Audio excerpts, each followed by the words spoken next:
Okay, so the other day in class, I was talking to some students, and honestly, I can't remember if it was all the students or just some that were in the in-person part of class, since we're in this hybrid model with some on Zoom and some on in the classroom.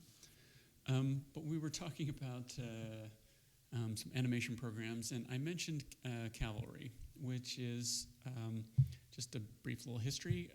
In Maya, there is a kind of add-on motion graphics utility called MASH, which was made by a separate company, and it was developed to fit within Maya. I was sad to learn that they don't develop for Maya anymore, because it's really an amazing tool. But the core group of those people with the company called Mainframe have now set about making a cool 2D animation program that has kind of those same principles that were related to MASH. These ideas of duplicators, basically, or replicators, however you want to look at it.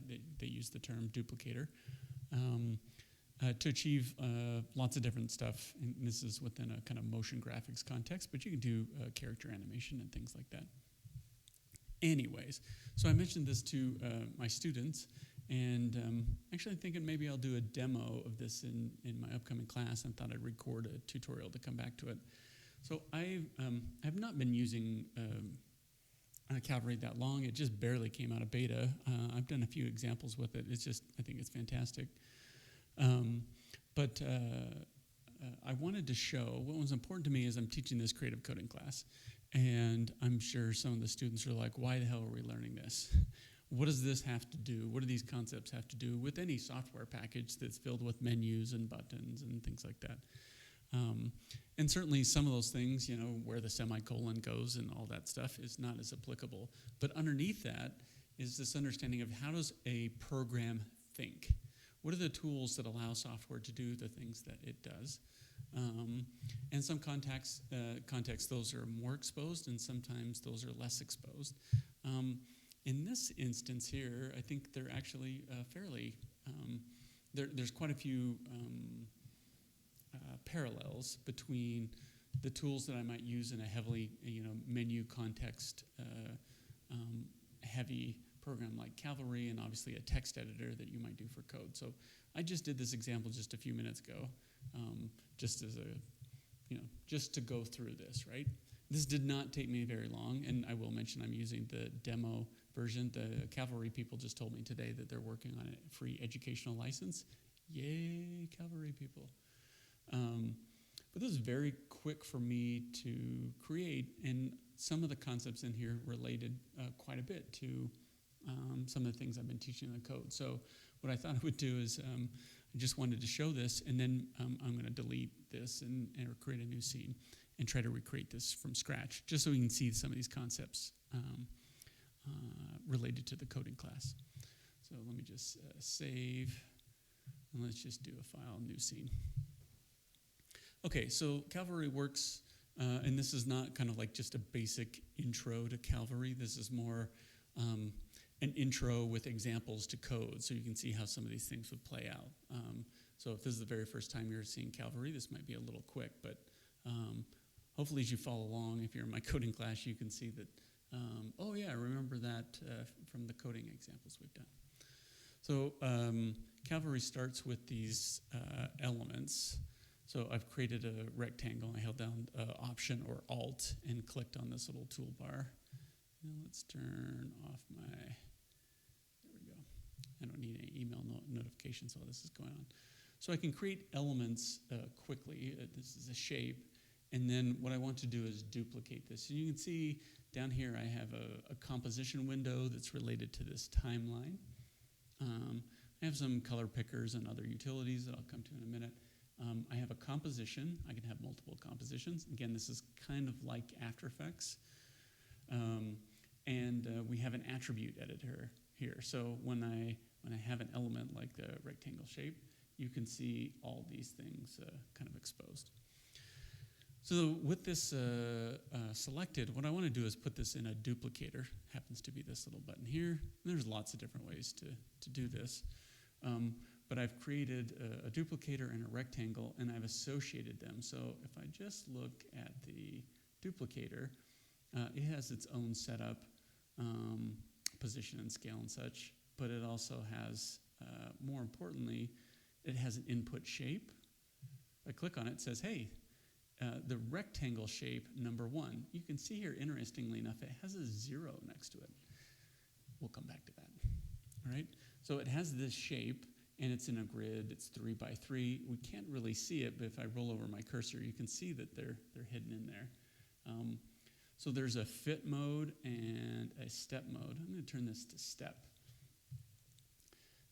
So the idea here is instead of trying to fit it to the canvas, I'm just going to say the connection to this size. I'm going to try to fit these together. So let's make it 110 maybe. And of course I could do, and I'll scale it down here. I want this to be consistent, so 110 to 110. The other thing I can do with this, let's just put it back so it's at 200 so we can see how this works, is I can click on an attribute here. This is what's great about Cavalry, is you can make connections. In essence, we're saying X or Y or the height will equal whatever the width is, right? So if I drag and drop this on here, it's writing this association to this. So anything that I change here is going to change the other, right? So it's not quite a coding paradigm, but it's this idea that WH is going to equal whatever W is, right? So the height is now constrained to the width itself. And now as I increase the size of my, the count, I guess, right, I can fill the canvas. So this X and Y, again, for my coding people, this would be like basically 2 for loops, okay? This would be the for loop that's doing the X across here, and this is the one doing the Y, and they're kind of nested together how this works. Okay, and at this point you're saying, BS Stain, this is not the way that Cavalry thinks about things.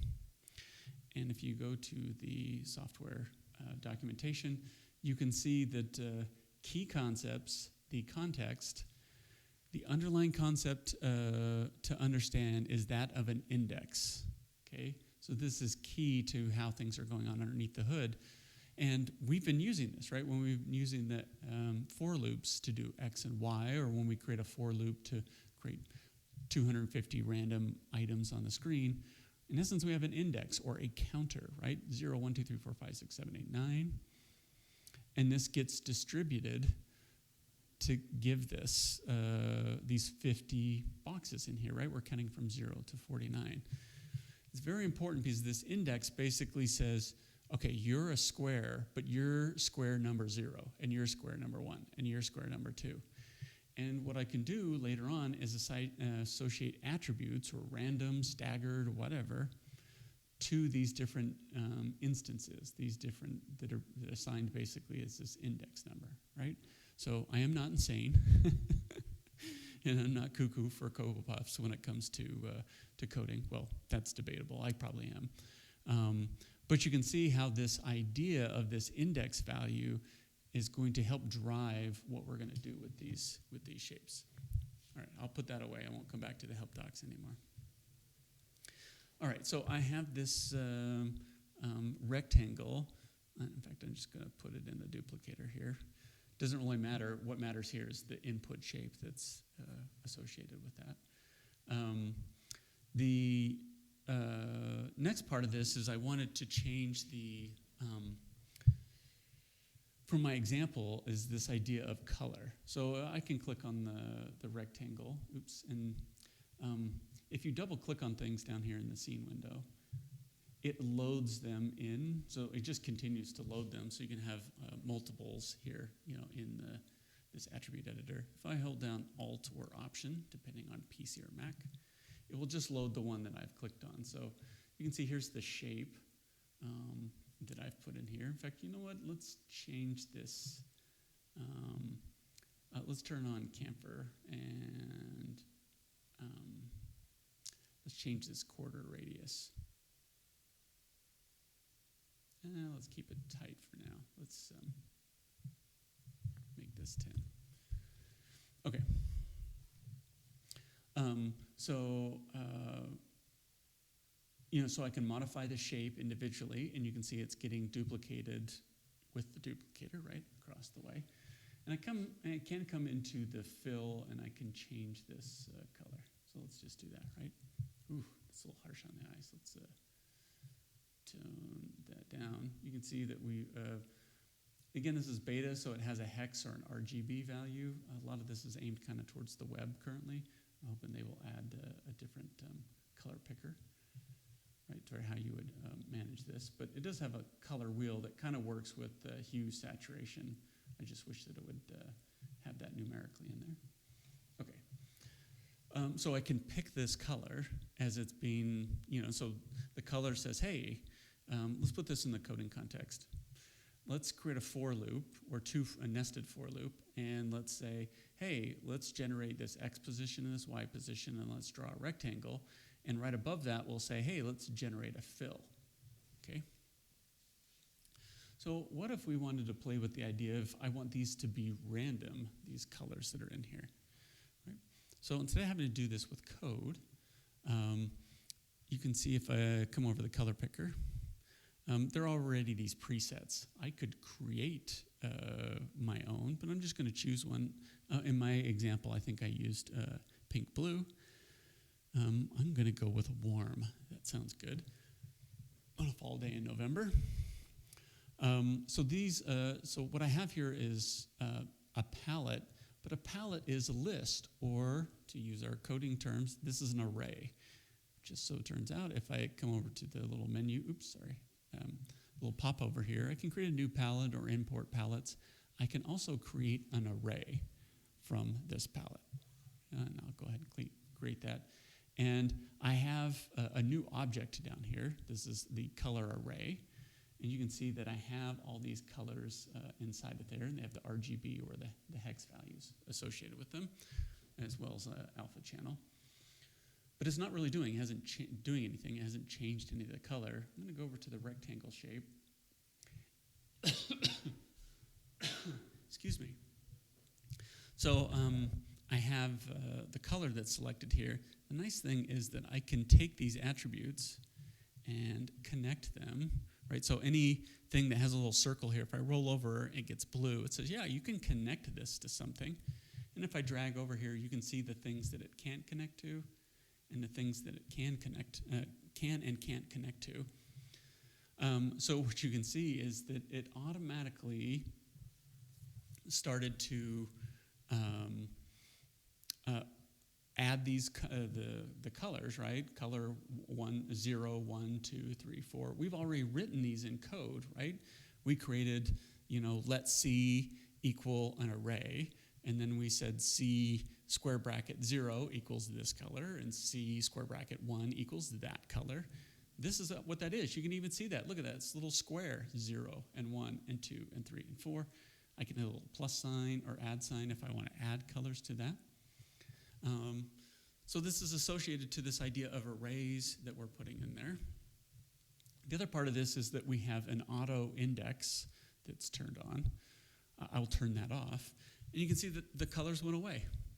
Why did this happen, right? So now it says the index value is 0, right? Let's make that 1. You can see here it's now choosing the second color or index or ID number 1, and it puts it in there. I'll make it 2. I'll make it 3. I'll make it 4, right? It's cycling through all these. In class, we looked at the idea that, let's create a variable called I, and let's make it equal to a random number between 0 and, we would say random 5, which would give us a number somewhere between 0 and 4. It could give us 4.9, and then we told it to be an integer. So let's go ahead and instead of the index here, so this is another interesting thing about Cavalry, is if I click over a property and, right-click on this, I have some things that I can do here, right? It gives me a context menu, and I can add a behavior. And we haven't really talked about some of these. Is within would be like an if statement. We haven't dealt with noise yet, though I'm going to cover some of that. But let's go ahead and choose random. So we've used random all the time. And now you can see, in fact, let's go back. I already did that. If I turn on the color index, if I turned this off, right, we were choosing a number. Right now, you can see that this is going, there's actually a square that's off the screen. So let's start with this one. It's going color 1, color 2, color 3, color 4, color 5, color 1, color 2, color 3, color 4, color 5, right? As it counts across, and then it gets to the next row, and it gets to the next row, and it gets to the next row as this works across. If I turn that off, I've now randomized the color, but you can see that a lot of them are white. Why is this happening? Right? So we've told it to go ahead and create some random numbers, but what random numbers have we told it to create? And you can see down here in the array now, the way Cavalry works is it creates these items, right? So instead of us writing a function that says random this, random that, the software itself says, let's create this contained little item in the attribute editor. But this is, in essence, a function, right? It's a little code that says, and if I hold down Option and double-click on this, here's the random behavior. It has a strength, it has some of these attributes that we're not going to use, but it has something that should be very familiar to us. It has a minimum and a maximum. So we've told it, from a code standpoint, random parentheses 0, 10, or random parentheses 10, right? The default is between 0 and 10. If I make this number higher, right, it's choosing between 6 and 10. Well, I don't have that many colors. The nice thing here is that Cavalry doesn't say, hey, you have an error. You haven't generated any of these. And I can put this at 0, and I could put this at 1. You can see I get now random between 0 and 1. And I'm trying to remember what's the hotkey for, there we go.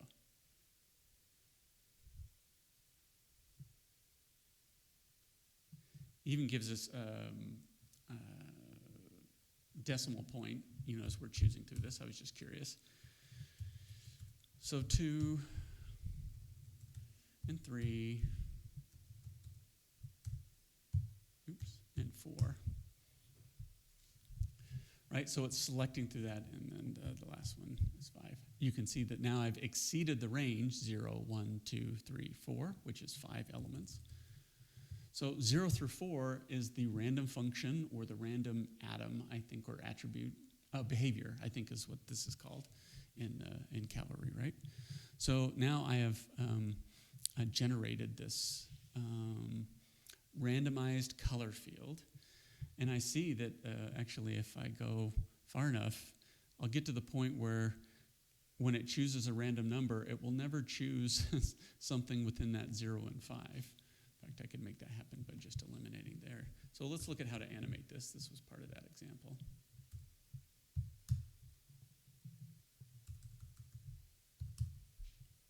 Oops, I think it was 4.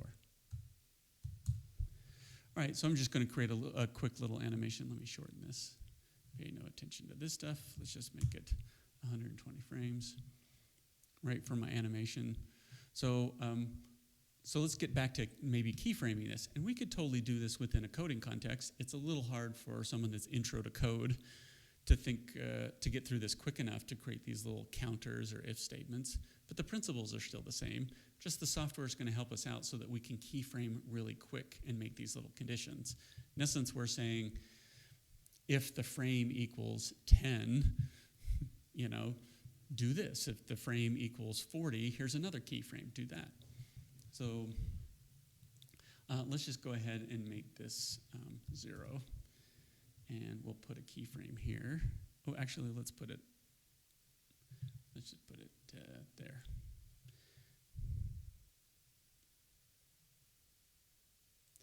And I'm trying to, oops, did I put that in there?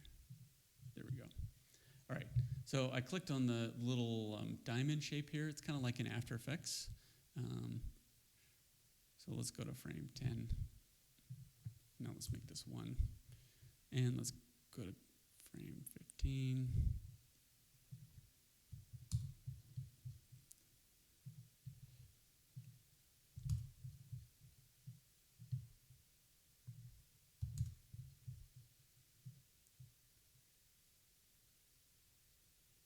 right? So I wanted to create something where it would stair step a little bit. I could drag this out if I wanted to control this a little bit more.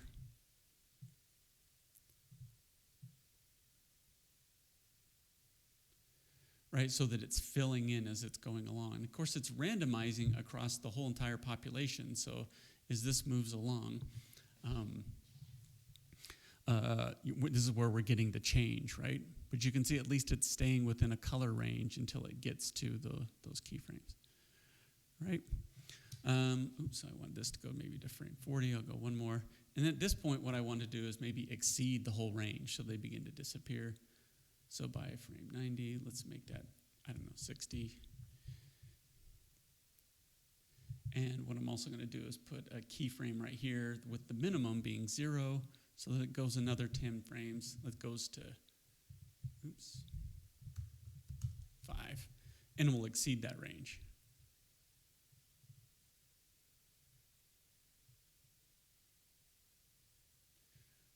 So let's press play.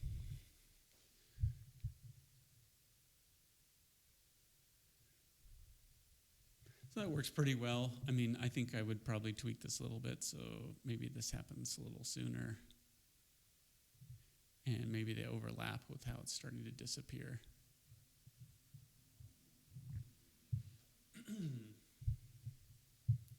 All right, so a little over 20 minutes. I'm going to stop right there. I might come back and do part 2. There's some of the other randomized staggering and things like that, but let me just recap here. So this is not really a tutorial on, hey, this is exactly how to use Cavalry. But for my coding students, what I wanted to show you, if you're most of the way through a semester saying, why does this code matter? Is it, relates to animation and motion graphics and After Effects and all these other things, is sometimes it's not as visible, but other times I think it's exceedingly visible. And understanding how the index is working and how random with a minimum and maximum might allow you to cycle through an array of colors to do this. I mean, this is a 20-minute tutorial. I could have done that whole entire thing in a minute or two because I understood these principles that were going on. At the end, it's not about like, hey, I know how the software works. But if you have these really great ideas and you don't know how the software works, it makes it difficult to execute those. I have all kinds of ideas floating in my head that I'd like to execute if I had enough time. And part of it starts with, how does this tool work? And how does software think? So if you understand some of these things underneath the hood, even if you're not a coder, it allows you to understand what it currently does, and it also allows you to adapt to new software as it comes along.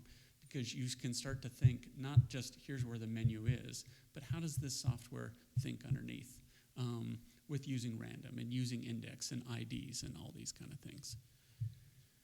Okay, I've rambled on long enough. Hopefully you enjoyed that.